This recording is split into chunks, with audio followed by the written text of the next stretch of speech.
Welcome back, everyone. Before we dive in, make sure you drop your thoughts and the lessons you took from this story in the comments. And don't forget to like and subscribe. Let's get into it. Alyssa Monroe had always been the one others leaned on, the one with the calm voice during chaos, the one who stayed late to help coworkers even when she was exhausted, and the one who placed other people's needs ahead of her own. Now, lying weak and stitched in her dim apartment in Richmond, Virginia, she had no one to lean on. She had come home 3 days earlier from an emergency hysterectomy. The pain medication kept her drowsy, but not drowsy enough to escape the loneliness creeping into her bones. Her mother had stayed the first night, fussing over medication schedules and fluffing pillows, then rushed back to Baltimore when Alyssa's sister went into early labor. Alyssa insisted she would be fine, but she was anything except fine. Moving from the bed to the recliner was an ordeal, and her abdomen felt as if it were being pulled apart with every breath. She had not checked her phone or email. The world could wait. All she wanted was to heal quietly, away from people, away from expectations, and especially away from the ghost of her ex-husband. The knock came late in the afternoon as the sun began to slip behind thick gray clouds. At first she assumed it was the neighbor who sometimes left soup at her door.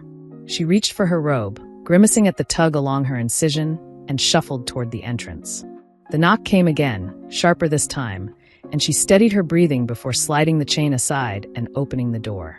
A man in a brown jacket stood with a clipboard beside a uniformed sheriff. Alyssa blinked, dizzy from pain and surprise. "Ma'am," the sheriff said, voice measured and impersonal, "you are being served an eviction notice. You have 72 hours to vacate this property." The clipboard man offered papers. Alyssa stared at the top page as words swam.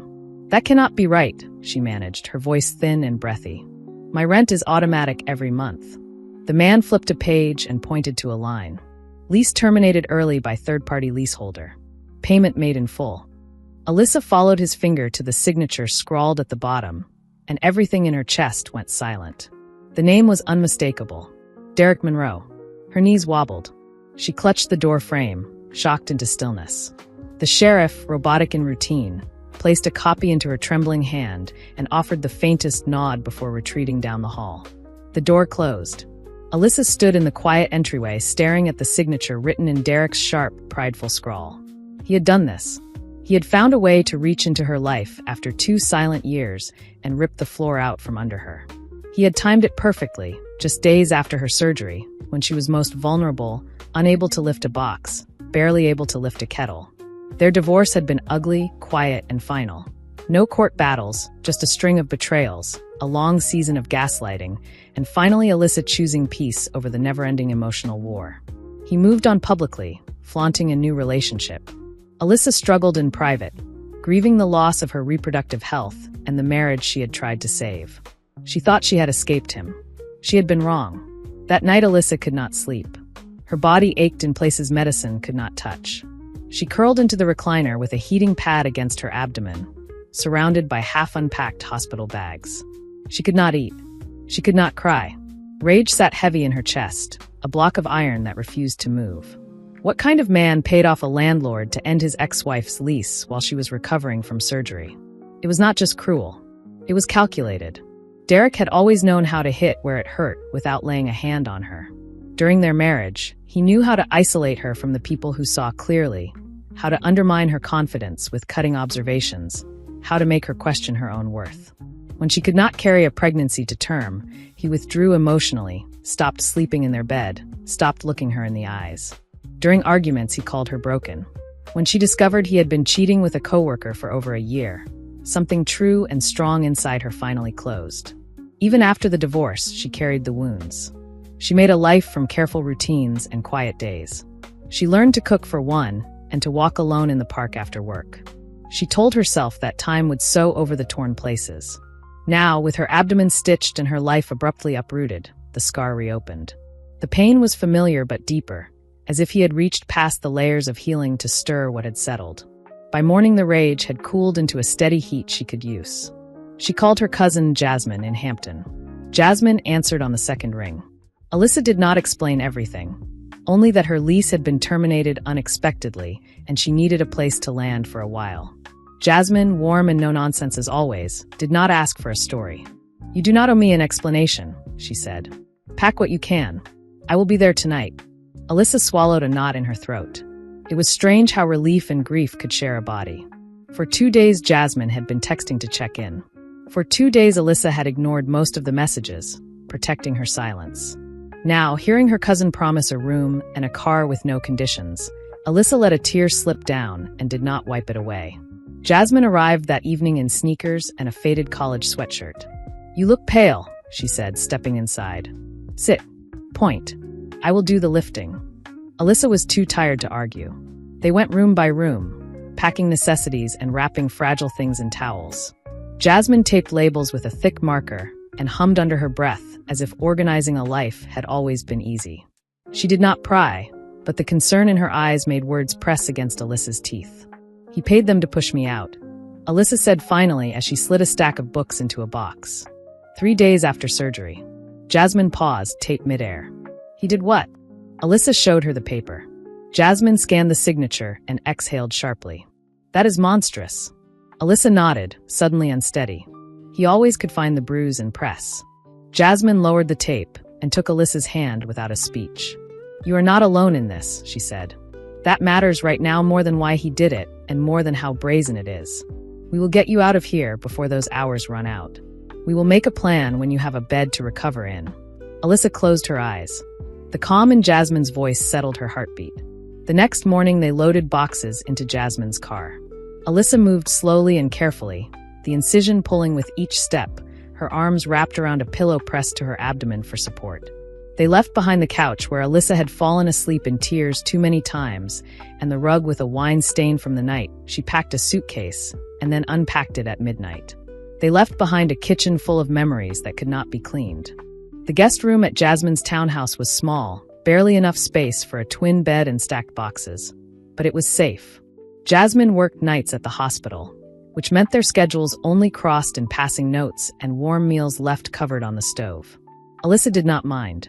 The quiet had a different texture here, more like shelter than isolation. She could cry without explanation and breathe without performing strength. Days found their rhythm. Alyssa napped, journaled, and walked from the bed to the window to watch the sun move shadow to shadow. She wrote the words she had avoided: betrayal, rage, shame, and hope. She wrote the words she did not yet feel but wanted one day to recognize: steadiness, grace, release. She watched a favorite film with the sound low, letting the familiar scenes carry her through hours that refused to blur. The incision healed slowly. The emotional bruises did not. Alyssa replayed every sign she had ignored during her marriage. The subtle belittling, the shrug when she asked for help, the way Derek's face closed each time she cried in physical pain after a failed treatment. The eviction was not just a cruel act.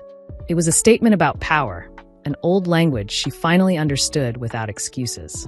Jasmine encouraged therapy. "Let a professional hold some of this," she said softly over scrambled eggs. Alyssa resisted for weeks, then made an appointment. In the first session, she cried twice and stared at the ceiling for a long time. The counselor, Dr. Bennett, did not rush her.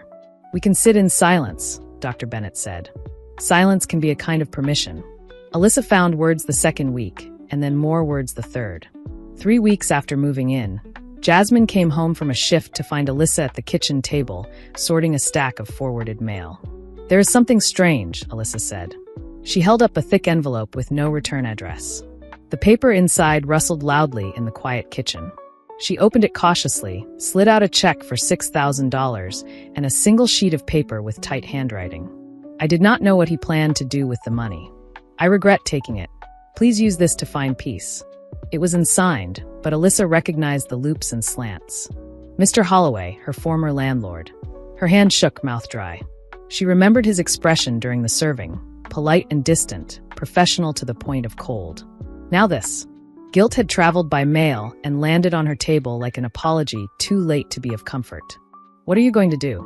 Jasmine asked, reading the short note, and then the check twice. Alyssa stared at the numbers. It felt like dirty money, a stain disguised as help. She did not want anything that traveled from Derek's circle. Jasmine lifted a shoulder. "If he gave it out of guilt, let the guilt carry something useful to you. Turn what was meant to harm you into something that helps." Alyssa did not decide that night. She placed the check on her nightstand, where it sat like a question. Every time she looked at it, she felt Derek's shadow recede another inch. He had wanted her broken, immobile, dependent. Perhaps turning that money toward her own future would be a quiet rebellion he would never expect and could never undo.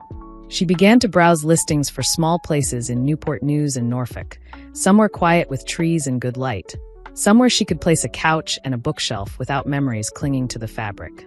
Dr. Bennett asked, "What would safety feel like if you designed it?" Alyssa answered, "A lock I trust. A window with morning sun. Rooms arranged by my needs and not someone else's moods." Dr. Bennett nodded. "Let us look for that." Alyssa found a small but beautiful townhouse in Newport News with a modest porch and a maple tree shading the front walk. The rent was fair. The neighborhood was quiet. Most importantly, when she stood in the living room, sunlight washed the walls in a way that made her shoulders drop. It felt like a door opening inside her chest. She paid the deposit with the check, signed the lease, and moved 2 weeks later. The first night in the new place she cried, not from grief but from relief that felt almost holy. She arranged the furniture slowly, added cinnamon and eucalyptus candles, placed a soft throw blanket over the arm of the couch.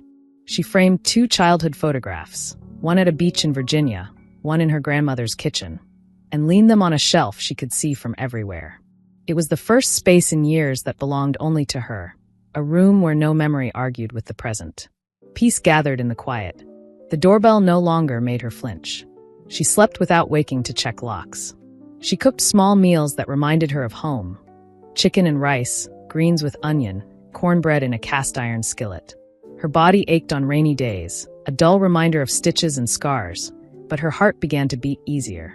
It is possible, she wrote in her journal, to be hurt and happy, to carry both without letting either swallow the other. By spring, Alyssa found a rhythm. Morning walks around the block. Afternoon journaling under the window where sunlight stretched across the floor. Therapy every other Friday. She started volunteering at the local library, shelving returns and helping during children's story time. The work was quiet and kind. It made her feel useful without requiring her to explain anything about herself. She did not tell people at the library about the eviction or the surgery or the marriage. She liked that the people who knew her now knew her as the woman who wore cozy sweaters and brewed chamomile tea, the volunteer who arrived early and stacked chairs neatly. The apartment smelled like lavender and cinnamon. She protected that calm fiercely, as one protects a flame that took too long to catch. One afternoon while she was sipping tea on the porch, the phone rang with an unknown number. She almost let it go to voicemail, then answered. "Alyssa," a familiar voice said, rougher than she remembered. It was Derek. Her body tensed. She did not speak. "I need help," he said. "I lost the house. My girl left. My accounts are frozen. I need somewhere to stay for a few days until I figure things out." Silence did the first work. Alyssa let it stretch, listening to her own breathing. Then her voice followed, steady and clear. "You paid someone to terminate my lease while I was fresh out of surgery," she said. "Do you remember that?" He sighed. "I was angry. I thought you would come back if things got hard." A laugh escaped her, not bitter so much as incredulous. "You did not just hurt me, Derek. You attempted to destroy me. On purpose." He said nothing. Alyssa rose from the porch chair and walked inside, letting each step remind her that she was standing on floors she had paid for with her own decisions. "I built a life without you," she said. "I worked for every ounce of peace I have now. You want me to risk that for the same man who threw me out like trash?" "I am not asking for much," he tried. "Just a few nights." "No," she said, firm and calm. "You do not get to ask me for anything. Not after what you did." She ended the call and blocked the number. Her hands shook, but not from fear. Power vibrated through her like a thin, strong wire, and she let it hum. For once the final word was hers. She did not slam a door or draft a speech. She simply protected her peace, and in doing so, reclaimed the piece of herself Derek had tried to steal and label as his. She told no one about the call that day, not Jasmine, not Dr. Bennett, not even the pages of her journal. She did not need to process it through any other voice. She brewed a fresh pot of tea, lit a candle, and played the soft jazz playlist that always helped her breathe deeper. Then she opened her laptop and created a document titled My Boundaries. She wrote a list, no emotional manipulation, no guilt tripping, no being used for comfort by people who caused harm, no apologies without responsibility, no open doors to closed hearts. It felt simple and radical at once. Healing was not only getting better, it was deciding who she would be and what she would allow then practicing that decision when tested. The evening was ordinary and tender. She cooked herself dinner, plated it with care, and sat by the window while the sky turned the color of peaches. Outside, neighbors walked dogs and children traced the sidewalk with scooters. Inside, Alyssa smiled at nothing and everything. She no longer had to fight for a place. She was already in it. She had the freedom to fill it with softness, intention, and choices that belonged solely to her. Weeks folded into a new season. Each Sunday, she bought flowers at the farmer's market. Peonies blooming like soft fireworks, lilies collapsing into fragrance, sunflowers holding their bright faces aloft. She rearranged furniture twice to see what felt right. Dr. Bennett noticed her tone changing. "You are not surviving anymore," she observed. "You are living." Alyssa nodded, surprised by tears that came not from pain but gratitude.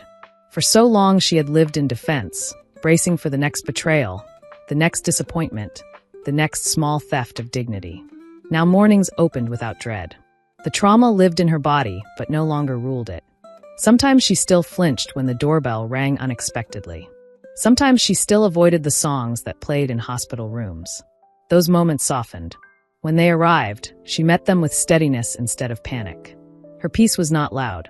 It did not demand applause. It whispered in the routines, fresh sheets on a Saturday afternoon, the soft weight of a throw blanket, the quiet order of books lined by the nightstand. Slowly she believed a truth she had doubted. Happiness after harm is not betrayal of the past. It is fidelity to the person who lived through it. One afternoon, while organizing her closet, Alyssa found an old shoebox taped shut. Inside were relics from the marriage, photos, cards, a folded program from an anniversary dinner. Her hands trembled as she opened a birthday card Derek had written their first year. "To the woman who saved me," it read. "I do not deserve your love, but I will spend every day proving it." She stared at the words that had once held her together like string. Back then she clung to messages like that, convinced that if she loved harder he would see her, choose her, and turn toward her with both hands open. Love had never been the problem. She had given love freely. What she had not done was protect herself from someone who mistook her care for a resource to mine. She placed the contents of the box into a trash bag. No ceremony, no dramatics, just a quiet refusal to curate a museum for a version of herself that no longer needed a pedestal. Her evenings turned to writing, not about wounds but about restoration.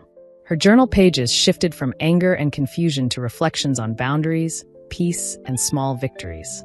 One entry read, "I no longer need permission to rest."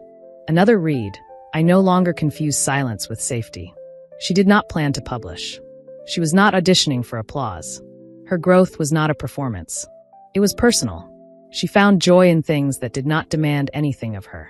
Morning walks to the small pond behind her complex. Rereading a novel she loved in college and recognizing a sturdier woman in its margins. Planting basil and mint on the kitchen windowsill and pinching leaves for tea. Life did not have to be grand to be meaningful. Some days healing looked like a clean kitchen. Other days it looked like standing before the mirror and choosing not to criticize herself. Her scars were still part of her. A thin lightning strike on her abdomen, quiet aches that woke when it rained, memories that flickered at odd angles. Instead of hiding them, she acknowledged them as proof of survival and as maps that led to the woman she was becoming. Survival had transformed from a posture into a testimony that did not need to be spoken out loud to be true. Then came another letter, handwritten, no return address. She knew the handwriting immediately. Derek. Her hands did not shake this time. She opened it at the kitchen counter with a glass of water nearby. The letter was short, scattered, full of apologies that attempted to absolve without naming the specifics. He wrote that everything had fallen apart. He missed the stability she gave him. He did not know what peace was until he lost hers. Alyssa read it once and then again, not from hope but from curiosity. She felt nothing sharp, no anger, no satisfaction, only a cool recognition that the woman he addressed did not exist anymore. The old Alyssa, the one who accepted crumbs and forgave without question, had packed her boxes and left years ago. The new Alyssa did not require closure from him. She had built her own closure and bolted it to the floor. She folded the letter and slipped it into the fireplace. It burned slowly, the paper curling inward, edges blackening then softening into ash. There was no sense of triumph, only the quiet settling of a chapter that did not need to be rewritten or reread. She made dinner afterward, grateful that the night belonged to no one but herself. That weekend, Jasmine visited, bringing a tote filled with fresh peaches and laughter. They cooked together, turning recipes into conversation, swaying to music around the kitchen island. Jasmine watched Alyssa move, noting the lightness in her step. "You are not just surviving anymore," she said, pouring a small glass of wine. "You are glowing." Alyssa smiled. "For the first time, I feel like I am exactly where I am supposed to be." They toasted to new beginnings, not because the past had vanished, but because it no longer dictated the shape of tomorrow. Later, after Jasmine left, Alyssa curled in bed with Olive, the rescue cat she had adopted from a shelter in Norfolk. Olive purred and tucked herself into Alyssa's side, a gentle weight that reminded Alyssa what safety felt like in the body. She turned off the lights and whispered a prayer, not for success or revenge, but for continued peace, for stillness, for softness. She had no desire for grand gestures. Her healing lived in the small moments she once believed she would never experience again. As sleep gathered, she held onto a truth that had become a promise. No one would take her peace again, especially not the man who once tried. Spring melted into summer. She stopped measuring healing by milestones. No more counting weeks since surgery or days without crying. She measured progress in quiet victories. Carrying groceries up the stairs without wincing, laughing so hard she had to sit, sleeping through the night without nightmares. Each day added another thread to a life woven with deliberateness. She accepted a part-time position at a small clinic as a patient coordinator. The work was not glamorous, but it was purposeful. She enjoyed helping patients navigate appointments and the labyrinth of insurance, offering clarity without pressure. Her coworkers were kind. They did not pry. They knew her as Alyssa, who remembered names and double-checked forms and kept a small bowl of mints on her desk. The job gave structure. The patients reminded her that compassion is practical power.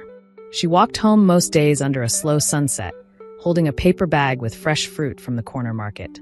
The walk traced a route that felt like a gentle blessing.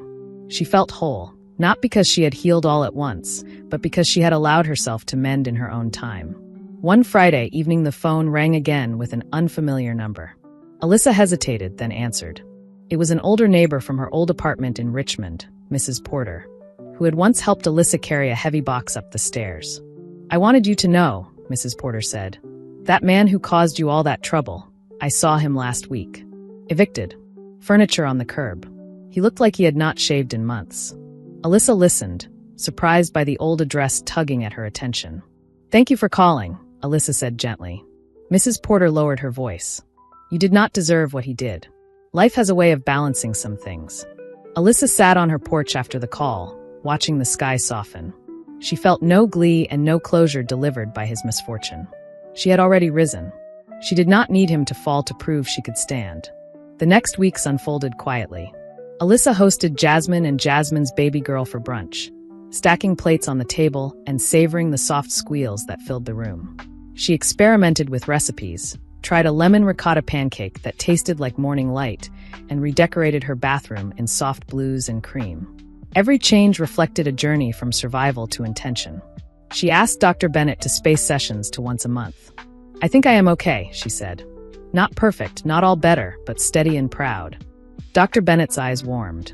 "That is all we ever needed," she said. Alyssa left the office feeling both lighter and more anchored. Her journal pages filled with gratitude, curiosity, and plans. She wrote letters to her future self with reminders that felt like offerings. Protect your peace. You are enough. Never settle for half love. She volunteered to read books to children at the library on weekends, animating stories with gentle voices. The children's laughter softened something that had been tight inside her for a very long time. She did not share her full story often. Not from shame, but from reverence. Healing did not need an audience. It lived in the folds of her days, the slow morning stretches, the soft music as she cooked, the way she now laughed without glancing over her shoulder to see whether it was allowed. She began to build new relationships carefully, with people who met her where she was. A neighbor named Camille sometimes joined her on evening walks. They talked about favorite authors, the art exhibit traveling through Washington, D.C., and the best way to bake macaroni and cheese without drying the edges. One Sunday, Camille said, "I like your energy. It feels peaceful." Alyssa smiled. That peace had been earned in moments no one else saw. She did not explain it. She let it be. Alyssa donated the last of her old clothes. A dress she wore to cover bruised feelings at dinners. A coat she packed hurriedly while the sheriff's notice burned in her periphery. Letting them go felt symbolic, like laying down ghosts that no longer needed to rattle in the closet. Each evening her home felt more like a sanctuary, a place where quiet meant safety rather than erasure. Every night as she locked her door, she whispered aloud, "I am safe." It was more than a habit. It was a declaration that stitched the day to the next. On a warm September afternoon, she sat on the patio with her journal. Olive curled at her feet, tail flicking lazily. Alyssa wrote slowly, not about Derek or the past, but about joy. She wrote about the way light moved through the living room in the mornings, the way she had learned to cook shrimp and grits like her grandmother did, the way her heart no longer panicked when the phone rang. Grief still visited, gentler now, like rain that did not flood. She forgave herself for staying too long, for loving hard, for trusting someone who had not earned it. That forgiveness felt more important than any apology that might arrive. She closed the journal and stared at clouds drifting across a pale blue sky. She thought about how close she had come to giving up that winter, how the eviction could have broken her spirit, how perhaps the cruelest act had become a turning, forcing her to rebuild. In the rebuilding she found not just recovery but rebirth, quiet and sacred and entirely her own. She began to imagine small future things without fear. Hosting a game night with new friends, joining a book club, taking a weekend drive to the Blue Ridge Mountains to watch leaves turn. Planning no longer felt like tempting fate. It felt like leaning toward light. She bought 2 sturdy travel mugs and laughed at herself in the store aisle. Hope looked like cups ready for coffee she would drink on the road. One evening, Jasmine called from the hospital cafeteria during her break. "I ran into someone who knows Derek's cousin," Jasmine said carefully. "He is not doing well." Alyssa listened and let the information pass through without anchoring. "I am sorry that he is suffering," Alyssa said. "I hope he finds the help he needs." Jasmine exhaled. "You sound different." "I am different," Alyssa answered. "It is a relief to hear it in my own voice." At the clinic, Alyssa met patients who carried stories heavier than hers, and yet they found ways to laugh in waiting rooms. She learned to recognize the signs of someone who needed an extra minute of explanation, of someone who needed a tissue and permission to cry, of someone who needed to be told, "You did not fail. Your body is not your enemy." Saying those words to others stitched them more firmly into her own heart. One afternoon, a middle-aged woman named Patrice stood at the counter clutching a referral. "I am scared," Patrice whispered. "Everything hurts, and I am tired of pretending." Alyssa stepped from behind the desk and placed a hand on Patrice's forearm. "You do not have to pretend here," Alyssa said. "We can go slowly. We can be honest and still be strong." Patrice nodded and for a moment allowed her face to rest. Alyssa returned home that day aware of how the work had become part of her healing. She made tea and placed her hand over the place where her scar pulled. "We made it through another day," she told herself softly. The apartment answered with that familiar quiet that meant she was held, not alone, not adrift. On a Saturday morning, she drove to the coast and walked along a small public beach. The wind tugged at her sweater. The water threw light back at the sky. She wrote her name with a fingertip in the damp sand and watched a wave blur it to nothing. "Not everything needs to be held," she said out loud, surprised at how true the words felt. She stopped at a roadside stand on the drive back and bought peaches and a small jar of local honey. The woman at the stand had silver hair pulled into a neat bun and a smile that crinkled her eyes. "You look like someone who knows how to enjoy a quiet day," the woman said. Alyssa laughed. "I have been practicing." "Keep practicing," the woman replied. "It suits you." Autumn tugged the edges of summer loose. Alyssa pulled sweaters from the closet and set a cinnamon stick to simmer on the stove. She invited Camille and 2 coworkers over for apple crisp. They talked about films and work and the best coffee in town. The evening wound down without awkwardness, and Alyssa realized she had not once searched faces for hidden barbs. Trust was returning by doing exactly what it was meant to do, arriving without spectacle. In therapy, Dr. Bennett asked, "If you could speak to the Alyssa who sat in your apartment the day of the eviction, what would you tell her?" Alyssa considered. "I would tell her to breathe. I would tell her the worst thing that happened will one day be a door. I would tell her she is allowed to ask for help and still be strong." Dr. Bennett smiled. "Would she believe you?" Alyssa tilted her head. Maybe not yet, but she would feel less alone hearing it. Winter arrived, and with it the anniversary of her surgery. Alyssa lit a candle that evening and wrote 3 lines. Thank you, body, for enduring. Thank you, heart, for refusing to harden. Thank you, life, for offering mornings after nights that felt endless. She did not post a caption or share a photo. She made a pot of soup and watched steam rise like a benediction. On a cold Sunday, she received a small postcard with no return address. The photograph was of a lighthouse. On the back, in cramped handwriting, were 4 words: "I am truly sorry." She held the card for a moment, then placed it in a drawer with manuals and spare keys.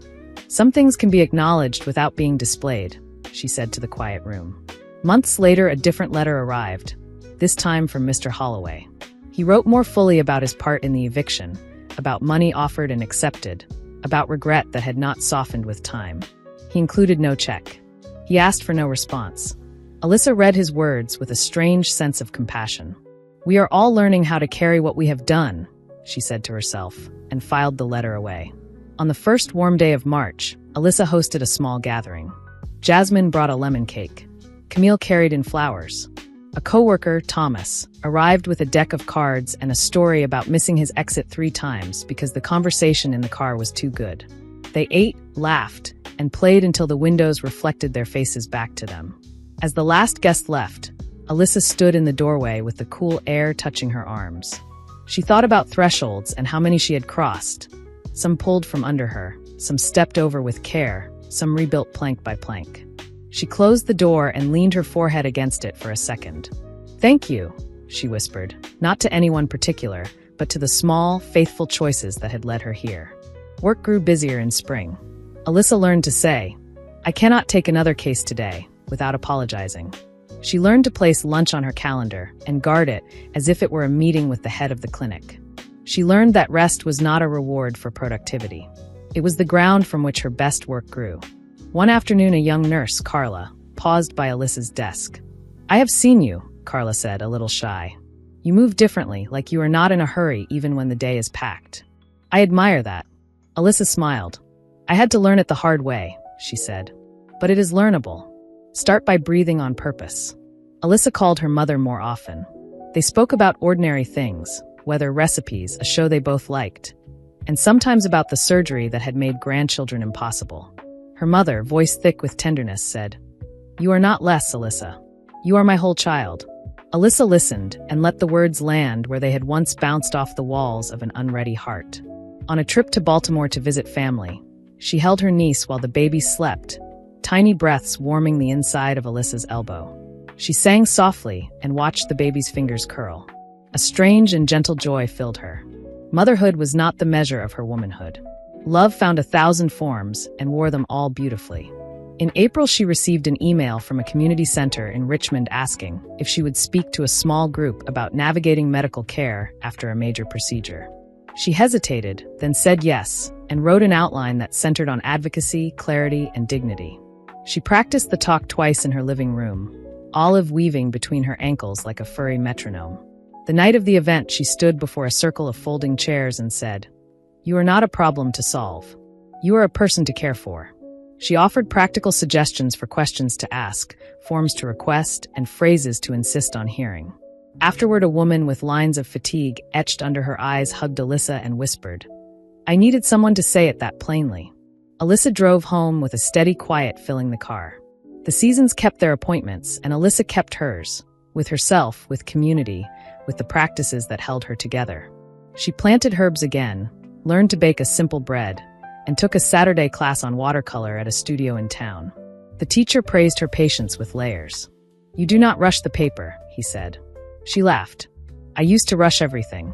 In late summer, she ran into someone who knew Derek's family while she was picking up takeout. The woman's face lit in recognition and then shifted into awkwardness. "I heard about everything," the woman said. "I hope you are doing okay." Alyssa smiled kindly. "I am well," she said. Truly. She meant it, and it felt good to hear the truth sound ordinary. That night, Alyssa sat on the porch and thought about how far she had traveled without moving very far at all. She could measure distance by the way her chest felt when a difficult name appeared on a screen, by the way her hands did not tremble when she spoke a boundary, by the way sleep came without bargaining. She closed her eyes and let the night hold her. When fall arrived again, she scheduled a follow-up appointment with her surgeon. He reviewed scans and tests and smiled. "You are healing well," he said. "I can see the work you have done." The words were clinical and kind. On her way out, Alyssa paused by a window and watched leaves lift and tumble in a wind that looked playful from indoors. She bought herself a dark green coat and a pair of boots that made her feel both grounded and graceful. She walked through the park, listening to the crunch underfoot, feeling her body move with quiet confidence. 2 years earlier, she had struggled to rise from a chair. Now she walked without thinking how to walk. The ordinary had become a gift again. In November, she hosted a small Friendsgiving. Jasmine arrived early to help. Camille brought roasted vegetables. Thomas brought a story about setting off a smoke alarm that sent the group into laughter. They went around the table and said what they were thankful for. When it was Alyssa's turn, she said, "I am grateful for good people and for the chance to be gentle with myself." After the meal, while washing dishes, Jasmine bumped Alyssa with a shoulder. "If he could see you now," Jasmine said softly. "He cannot," Alyssa replied, and they both smiled at the simple power of that truth. They dried the dishes and stacked them in a neat tower, a small monument to a life reorganized by intention. Winter's first snow arrived overnight. Alyssa woke to a world muffled in white. She brewed coffee and watched flakes spiral in the gray light. She wrote a note to herself and stuck it to the fridge. "Be kind in the dark months." She pulled on boots and stepped outside, leaving clean prints on the sidewalk that would fill as the day went on. A week before the new year, a final envelope arrived addressed in a neat hand. Inside was a receipt of a donation made in Alyssa's name to a community clinic in Richmond. The note read, "I cannot undo what I did. I can try to do better with what I have left." It was signed by Mr. Holloway. Alyssa sat with the letter and felt warmth uncurl in her chest. Accountability could be quiet and still be honest. She wrote him a brief response. "Thank you for letting your regret become action. I accept the kindness. Take care," and dropped it in the mailbox. It did not erase the past. It acknowledged the present. She returned inside and watched Olive chase a stray ribbon across the floor. New Year's Eve was uneventful in the best way. Alyssa lit 3 candles and made a simple meal. She wrote a list of practices to carry forward. Ask for help sooner, drink water, keep flowers in the house, say no without apology, say yes without fear. She let midnight arrive without a countdown, already satisfied with the ordinary goodness wrapped around her. In the spring, she took a train to Washington, D.C., to visit a museum she loved. She walked slowly from exhibit to exhibit, reading placards, lingering where color and light met in ways that felt like music. She sat on a bench and listened to a family debate which painting belonged in a living room. She smiled, grateful for strangers, for art, for time. That night on the train home, she rested her head against the window and watched towns blur into dark silhouettes. She thought of the woman who had once sat in a Richmond apartment 3 days after surgery, shaking as she held a notice that pushed her to the floor. She wished she could place a palm on that woman's back and say, "You will get up. You will go. You will build something beautiful." Summer came around again, as if to prove that cycles can be trusted. Alyssa planted herbs for the 3rd time, laughing at her own pride when the basil finally took. She hosted a small reading night, where she and her friends brought passages they loved and took turns reading them aloud. They applauded each person, not for performance, but for presence. One afternoon, she returned from the market to find a small package at her door with no return address. Inside was a ceramic dish shaped like a leaf and a note, "For your keys, so you do not lose them." No signature. She placed it on the entry table and decided she did not need to solve every small mystery. She set her keys into it and smiled at the soft, hollow sound. In late summer, she received an email from a woman who had attended the community center talk months earlier. The woman wrote, "I advocated for myself using your words. I felt strong even when I was scared. Thank you." Alyssa closed her eyes and let the gratitude land deeply. She forwarded the note to Dr. Bennett with a short line. "You taught me to carry my voice. I am still carrying it." On a cool evening in September, Alyssa walked to the pond.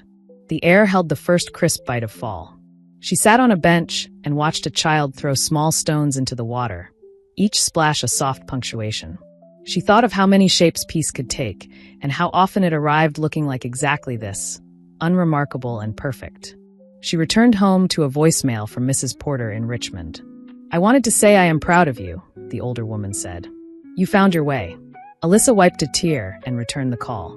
They talked about the old building, about how the new tenants planted flowers along the steps, about weather and bread recipes. They did not mention Derek. Alyssa rested her hand on the kitchen counter and looked around at the place where her life now lived. The walls held her photographs.